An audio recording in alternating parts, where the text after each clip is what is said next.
Hola, ¿cómo están? Soy Laura Rojas, soy diputada federal del Estado de México y soy presidenta de la Cámara de Diputados. Y estoy muy contenta de estar en el programa Katia 360 con Katia Artigues y todos ustedes.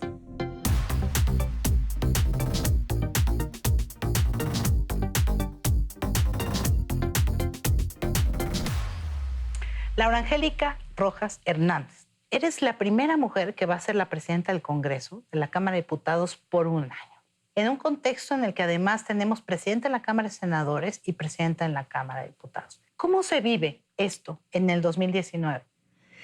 Bueno, la verdad creo que es una historia que debemos celebrar todas las mujeres, porque es la consecuencia de una lucha de décadas. Sí. Pero lo que hay que decir es que esto se lo debemos a miles de mujeres que nos antecedieron en este camino, ¿no? Es la lucha... Que lucharon por el voto, por el reconocimiento, por la paridad ahora, ¿no? Exactamente. Pero hay que ver que se cumple. Exactamente, desde las sufragistas.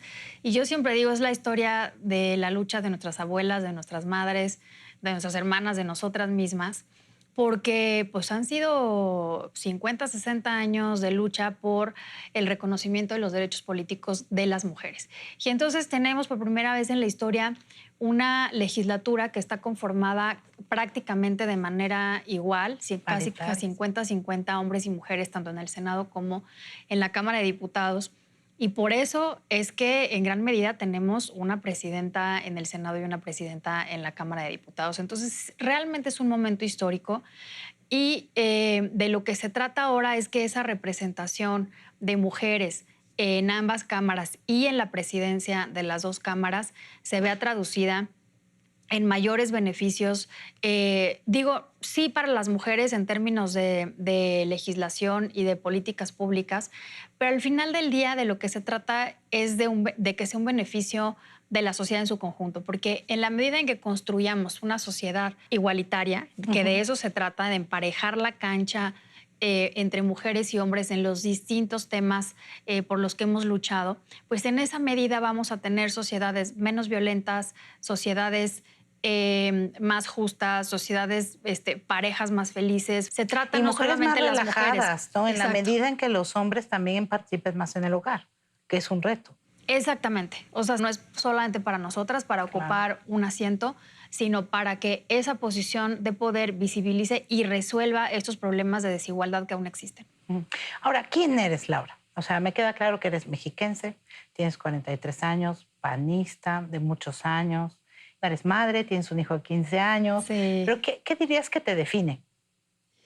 Hijo, yo creo que soy una mexicana que, aunque soy cursi, ama mucho a su país. Y por eso me metí en política. Tengo muchos años en política, empecé a los 17 años. Estudiaste ciencias políticas. Estudié ciencias políticas en la UNAM, tengo una maestría En la también. ENEP Catlán y luego... En la ENEP Acatlán y luego tengo una maestría en CEU, en la Facultad en Gobierno de Asuntos Públicos, tengo un máster en Derecho Internacional. Entonces, doy clases en la UNAM y bueno, pues soy yo una mexicana que sí cree que México puede ser un país mejor y que trabaja todos los días poniendo su granito de arena para que así sea. Me llama la atención que has dicho en otras entrevistas que te consideras una mujer de izquierda dentro de un partido que coquetea más con la derecha, aunque en este país nadie se asume de derecha, te has fijado, ¿no? ¿En qué consisten estas cosas de izquierda de Laura? Mira, lo que he dicho literalmente es, y un poco de broma para describirme, es que soy la izquierda de la derecha, porque doy clase en la UNAM y eso es un poco un Y porque perfil. crees también en un tema que es como... Dentro del PAN se maneja como con todos los derechos sexuales y reproductivos de las mujeres, ¿no? Sí, soy una convencida de que no se puede criminalizar a las mujeres Por por abortar. abortar. Pero no soy solamente yo, hay mucha gente en el PAN que sostiene lo mismo. Tuvimos una época en la que me tocó ser coordinadora nacional de diputados locales del PAN. Yo era un poco la que trataba de armonizar las acciones de nuestras bancadas locales en todo el país con el Comité Ejecutivo Nacional. Y en esa época se avanzó mucho en el país en modificar los códigos penales a nivel local, que es en donde está regulado principalmente este tema, para evitar que las mujeres fueran a la cárcel por abortar. Y el PAN lo apoyó, igual que el PRI, o sea, fue una ola de reformas a los códigos penales en la que impulsamos este tema importante. Sí, ¿en qué fecha? ¿No iba aparejado con el derecho a la vida desde la concepción? No. Fue una negociación, ¿no? O sea, fue una especie de, lo ponemos... No criminalizar, pero esto también. Exactamente, sí, ¿No fue una estaba muy negociación. apoyado por las iglesias, Laura? A ver, nada más regreso un poco. Ajá. La fecha fue 2009-2012. Mira, fue un tema en el que hubo un momento de generar acuerdos a nivel local sobre este tema. Hay que reconocer, Katia, que la sociedad mexicana en general en este tema está dividida. O sea, no hay, en ese, por ejemplo, y en el tema de la marihuana, son dos temas en los que claramente hay una división de puntos de vista en el tema. Es un tema social, más que político, más que una posición política, este es un tema social en el que la gente tiene posiciones encontradas y no hay una mayoría clara sobre ninguna de las cuatro posiciones, digamos, en los dos temas. Entonces sí, fue una negociación, pero lo importante aquí es que se logró en los hechos que las mujeres no vayan a la cárcel por abortar. Bueno, a ver, este momento para ti, ¿cómo lo vives? Es decir, tú como presidenta del Congreso, de la Cámara de Diputados, tienes que ser institucional e imparcial.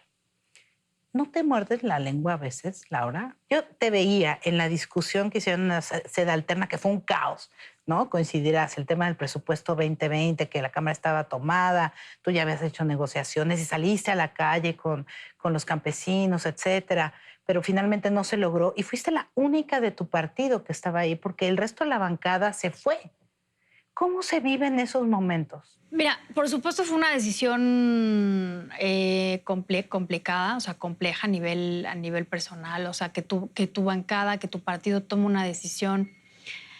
Nos vamos porque aquí no tenemos espacio para nada porque nos van a pasar la aplanadora. Sí, exacto. O sea, lenguaje común. Y el PAN, yo creo que, o sea, el PAN y el grupo parlamentario tuvo razones legítimas y válidas para no acompañar la aprobación del presupuesto. Sin duda. ¿Tú votaste en contra? Y yo voté en contra. Fue el único voto del PAN que registrado en esa votación, en congruencia con lo que mi partido dijo, ¿no? Y soy panista, he sido panista toda mi vida, sigo siendo panista, orgullosamente panista.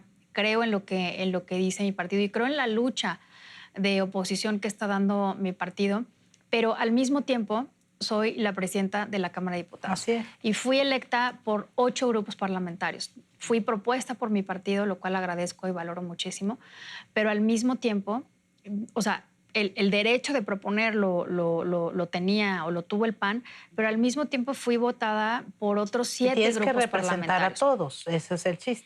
Exactamente. Y uno de los argumentos que decía la mayoría de Morena cuando tuvimos esta discusión tan complicada sobre la mesa directiva. 3 veces, ¿no?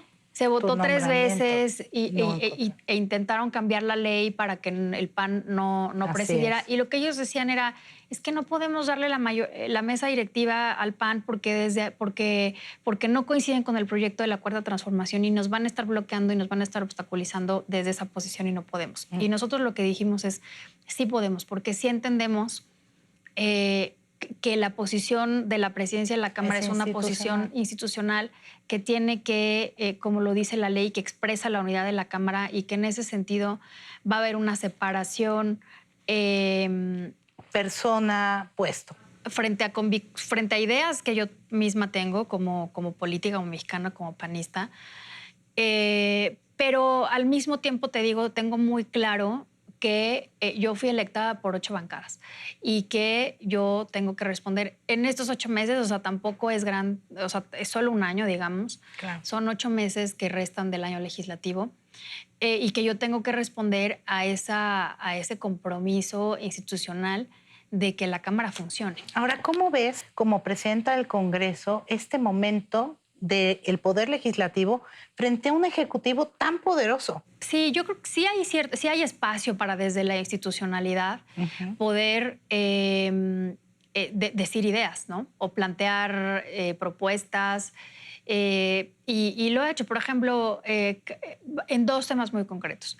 La defensa de los organismos constitucionales autónomos, que sí he dicho claramente que a mí me preocupa este debilitamiento o intento de debilitamiento del INE, del INAI, de la CNDH. De la Fiscalía General de la República. Fiscalía. O sea, sí se está minando a los órganos constitucionales autónomos. Y eso va en detrimento del fortalecimiento de nuestra democracia, porque tienen una razón de ser, tienen una historia. Ellos, los organismos constitucionales autónomos, tienen funciones de Estado y fueron creados para cumplir funciones que no pueden, por su naturaleza, ser ejecutadas por el Ejecutivo porque necesitan un nivel de independencia, autonomía y de neutralidad. Sí, porque ya lo hemos intentado, ¿no? Y porque la historia habla en ese sentido. Por ejemplo, el INE, organizar elecciones, pues sí, quizá el INE sale carísimo, pero es también por nuestra propia desconfianza histórica. Así es, o sea, ¿No? sí, cuando le explicas a la gente de otros países todas las cosas de seguridad que tiene el INE, es así como, wow, ¿pero por qué? Entonces, bueno, esa parte sí he dicho que me preocupa y por supuesto que lo voy a seguir diciendo. O sea, ¿cuál es el más grande reto que tiene el legislativo en este sexenio? Asumirse como un poder del Estado. O sea, creernos que realmente somos el poder legislativo, ¿no? Frente a un presidente muy fuerte, con mucha, por supuesto, con mucho apoyo, con mucha legitimidad, que llegó a la presidencia de la República, el poder legislativo, y eso pasa principalmente por la mayoría y los aliados de la mayoría, deberíamos de asumir que podemos decirle que no al presidente.